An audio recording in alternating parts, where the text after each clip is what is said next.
Þú hlýtur að vera gríðarlega ánægð með 1-0 útisigurinn í Eyjum í dag.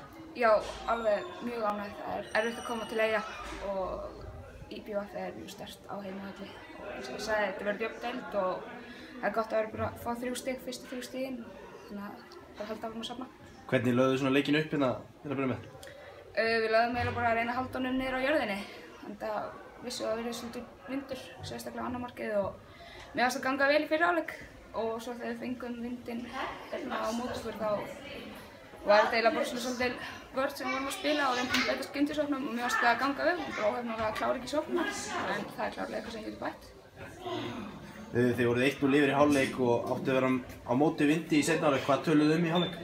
Við töluðum bara að við vissum að það myndi sparka löngum boltum og þær eru með gríðarlega sterka framlínu og sem getur refsað og við töluðum bara að við þurfum að vera nálægt mönnunum og bara gefa okkur alla í þetta og hjálpast það og vinna fyrir hver aðra.